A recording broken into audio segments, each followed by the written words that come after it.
নমস্কার বন্ধুরা, আজকে তৈরি করব ডিম পটলের ডালনা। আজকের এই ডিমের রেসিপিটা কিন্তু খেতে অসম্ভব ভালো হয়। যেমন রুটির সাথে ভালো লাগে ঠিক তেমনই ভাতের সাথেও ভালো লাগে। একবেলা তৈরি করে রাখলেই কিন্তু এই একই পদ দিয়ে দুবেলা আপনাদের হয়ে যাবে। রেসিপি ভালো লাগলে অবশ্যই লাইক শেয়ার করবেন। যারা নতুন দেখছেন আমার চ্যানেলকে সাবস্ক্রাইব করে নেওয়ার অনুরোধ করছি। ডিমগুলোকে হার্ড বয়েল সেদ্ধ করে নিয়েছি। সেদ্ধ করে নেওয়া ডিমগুলোকে একটু গায়ে কাট দিয়ে দিচ্ছি। এবার এর মধ্যে দিয়ে দেবো একটু লবণ। ডিমের মধ্যে হলুদ গুঁড়ো দিয়ে মাখিয়ে নেব। আর এর মধ্যে দেবো একটুখানি লঙ্কার গুঁড়ো, সামান্য একটু লঙ্কার গুঁড়ো দিলাম, তাহলে ডিমটা ভাজার সময় সুন্দর একটা রং আসে। এবার ডিমটাকে ভালো করে দেখুন এইভাবে মাখিয়ে নিচ্ছি।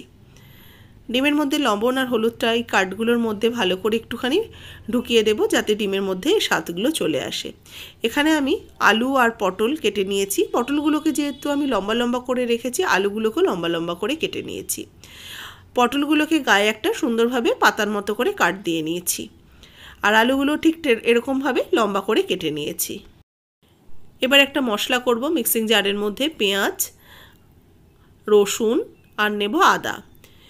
একটা পেঁয়াজ, হাফ ইঞ্চি আদা আর 5-6 কোয়া রসুন, 2-3টে কাঁচা লঙ্কা দিয়ে দিলাম।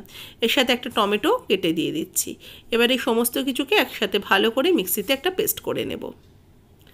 মশলাটা পেস্ট করা হয়ে গেছে। এবার কড়াইতে দিয়ে দিচ্ছি সর্ষের তেল। তেলটা খুব ভালো করে গরম করে নেব। তেলটা কড়াইয়ের সারা গায়ে ভালো করে লাগিয়ে নেব। লাগিয়ে নিয়ে এবার আমি এর মধ্যে ডিমগুলোকে দিয়ে দেবো। লবণ হলুদ মাখানো ডিমগুলো দিয়ে ডিমগুলোকে ভেজে নেব। ডিমগুলোকে কিন্তু একটু লাল লাল করে ভাজবো, সেজন্য আঁচটাকে কম রেখে ডিমগুলোকে ভালো করে ভেজে নিচ্ছি। মিনিট 2-3 সময় ধরে ডিমগুলোকে একটু হালকা বাদামি রং আসা পর্যন্ত ভেজে নিয়ে ডিমগুলোকে এবার তেল থেকে উঠিয়ে রেখে দেব। ডিম তুলে নেওয়ার পর ওই তেলটার মধ্যেই আমি পটল ভেজে নেব। পটলগুলোর মধ্যে কিন্তু কিছু মাখাইনি, পটলগুলো শুধু পটলই আমি দিয়ে দিচ্ছি ভেজে নেওয়ার জন্য। এবার এর মধ্যে এই লবণ দিয়ে দেবো পটলের মধ্যে। লবণটা দিয়ে পটলটাকে একটু নাড়াচাড়া করে এটাকে বেশ লাল লাল করে ভেজে নেব। পটলটাকে মিনিট 2-এর জন্য ঢাকা দিয়ে রেখে দিয়েছিলাম। মিনিট 2 পর ঢাকাটা খুলে নিচ্ছি। দেখুন এক পিঠ হয়ে গেছে, আরেক পিঠও আমি একটুখানি উল্টে দেব। উল্টে দিয়ে আরেক পিঠ পটলের ভেজে নিচ্ছি। বেশ একটু লাল করে পটলটা ভাজতে হবে। আর পটলটাকে আমি পাতার মতো করে কাট করে নিয়েছি, যাতে এটা দেখতেও সুন্দর লাগে আর পটলের ভেতরে বেশ ভালো মতো মশলার স্বাদগুলো ঢুকে যায়। পটল ভালো করে বেশ ভাজা হয়ে গেছে। এবার এই পটলগুলোকে উঠিয়ে রেখে দেব। এবার ওই তেলের মধ্যেই দিয়ে দিচ্ছি আলু। লম্বা করে কেটে রাখা আলুগুলোকেও ভেজে নেব। আলুগুলোকেও একটু লাল করে ভেজে তুলে রেখে দিচ্ছি।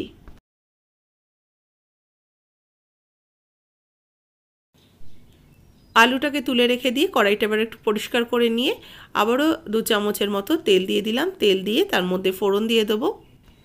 গোটা গরম মশলা, এলাচ, লবঙ্গ, দারচিনি আর একটু গোটা জিরে। এবারে গোটা গরম মশলা আর জিরেটাকে একটু হালকাভাবে নাড়াচাড়া করে এর মধ্যে অ্যাড করে দেবো বেটে রাখা মশলাটা। পেঁয়াজ, আদা, রসুন, টমেটো, কাঁচা লঙ্কা একসাথে আমি পেস্ট করে নিয়েছি। এবার এই মশলাটাকে ভালো করে কষাতে থাকবো। যতক্ষণ না এর থেকে কাঁচা গন্ধটা চলে আছে ততক্ষণ ভালো করে এই মশলাটাকে কষিয়ে নিতে হবে। মশলা ভালো করে কষানো অবধি এটাকে আঁচটাকে কম রেখে দিয়ে রান্না করছি, যাতে তলার থেকে ধরে না যায়। এবার এর মধ্যে অ্যাড করে দেবো স্বাদ মতো লবণ, দেবো হলুদ গুঁড়ো 1/2 চা চামচ, কাশ্মীরি লাল লঙ্কার গুঁড়ো 1/2 চা চামচ, জিরের গুঁড়ো 1/2 চা চামচ, ধনের গুঁড়ো 1/2 চা চামচ। যেগুলো বেসিক মশলা রেগুলার যেগুলো ইউজ হয় সেই মশলাই আমি অ্যাড করলাম। মশলাগুলো দিয়েও ভালো করে আবারও কিছুক্ষণ কষিয়ে নিচ্ছি। আস্তে আস্তে দেখুন মশলার রঙটা চেঞ্জ হতে শুরু করবে, মশলাটার থেকে ভালো করে তেল ছাড়তেও শুরু করবে।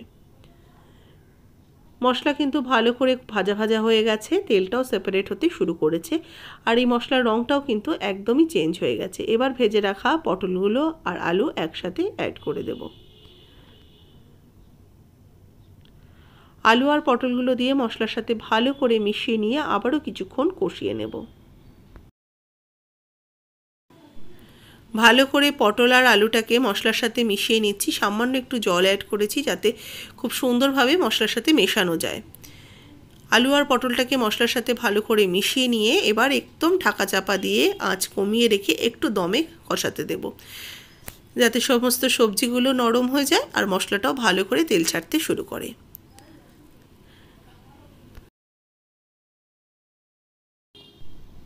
এবার ভেজে রাখা ডিমগুলো এর মধ্যে অ্যাড করে দিচ্ছি। ডিমগুলো দিয়ে মশলার সাথে ভালো করে মিশিয়ে নেব।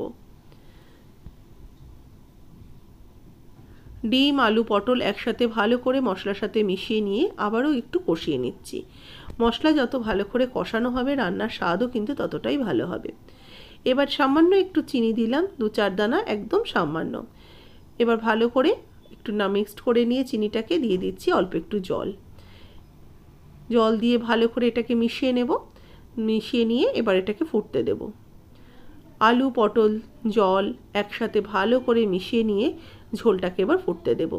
ঝোলটা নিজেদের যতটা প্রয়োজন হবে ততটা রাখতে পারেন, তবে আমি আজকে ডিমের ডালনা করছি, একটু হালকা গ্রেভি ঝোল থাকবে, সেই অনুযায়ী জলটা অ্যাড করলাম।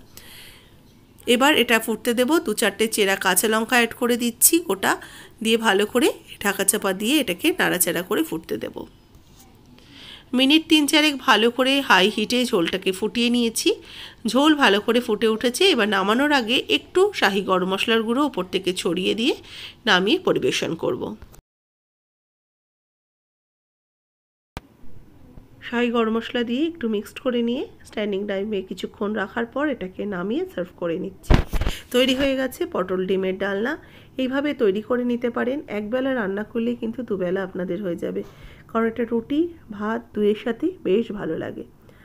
রেসিপি ভালো লাগলে লাইক শেয়ার করবেন। যারা নতুন দেখছেন আমার চ্যানেলকে অবশ্যই করে সাবস্ক্রাইব করে নেবেন মিমিস রেসিপিস চ্যানেল। ফেসবুক পেজের বন্ধুরা পেজটাকেও ফলো করতে ভুলবেন না। রেসিপিটাতে একটা লাইক দিয়ে দেবেন, শেয়ার করবেন সকলের সাথে। আর কেমন লাগলো আজকের রেসিপি অবশ্যই করে কমেন্টস করে জানাবেন। কমেন্টসই হচ্ছে একমাত্র মাধ্যম আমার আর আপনাদের সাথে একটা যোগাযোগ তৈরি হবে।